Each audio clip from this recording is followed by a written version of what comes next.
Everyone, দেখিছেনে মোৰ বিলাহী গছখিনি প্ৰায় 1 মাহমান হ'ল। এতিয়া প্ৰায় ফুলিবলৈ আৰম্ভ কৰিছে আৰু মই এই বিলাহী গছবিলাকৰ এই তলৰ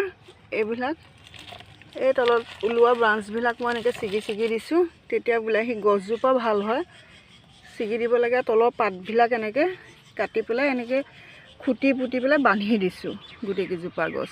আৰু এতিয়া আজি মই এই গোটেইখিনিতে সাৰ দিম। পুৰণা গোবৰ সাৰ মই তৈয়াৰ কৰি থৈছোঁ।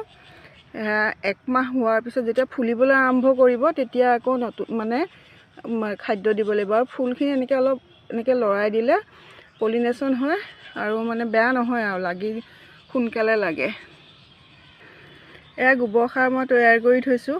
এইখিনি তৈয়াৰ কৰোঁতে আচলতে ভাগৰ লাগি গৈছে কাৰণে মাতটো অকণমান হেৰি হৈ গৈছে। এইখিনি মই গোবৰ সাৰ এতিয়া প্ৰত্যেকজোপা গছৰ গুৰিতে দিম মই। দেখিছেনে ডাঙৰ হোৱাৰ লগে লগে গছৰ শিপাবিলাক ওলাই আহিছে। এইখিনি ঢাকি দিম সাৰ দি পেলাই ধুনীয়াকৈ।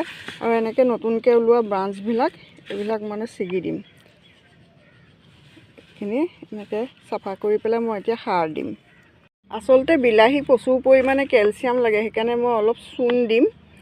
কাৰণ বিলাহী যদি কেলছিয়ামৰ অভাৱ হয় তেতিয়া গছজোপা পৰি যায় তললৈ আৰু লগতে সেই ফলবিলাক তলটো ক'লা পৰি যায়। সেইকাৰণে অকণমান চূণ দি দিছোঁ। চূণখিনি দি পেলাই মই ভালকৈ মিলাই ল'ম। এতিয়া প্ৰত্যেকজোপাৰ গুৰিতে এনেকৈ 1 কেজি মানকৈ দি দিম সাৰ। লগতে এই বিলাহী গছৰ গুৰিত এটা নাৰ্জী ফুল নহ'লে কেলেণ্ডুলা পুলি লগালে গছজোপাত বেমাৰ আজাৰ নালাগে আৰু ভাল হয়। এনেকৈ মই প্ৰত্যেকজোপা গছৰ গুৰিতে সাৰখিনি দি যাম। মোৰ সকলোখিনি বিলাহীতে সাৰ দি দিছোঁ। সাৰ গোবৰৰ লগত অলপ মাটিও মিলাই দিছোঁ মই। আৰু দেখিছেনে কেলেণ্ডুলা পুলি লগাই দিছোঁ। একেবাৰে গোটেইখিনিতে দিয়া হৈ গ'ল। এতিয়া আৰু একেবাৰে শেষলৈকে একো সাৰ দিব নালাগে আৰু এই খালি শাক পাচলি বাকলি তিওৱা পানীহে দি থাকিম মই, আৰু সৰিয়হৰ খলিহৈ তিওৱা পানী।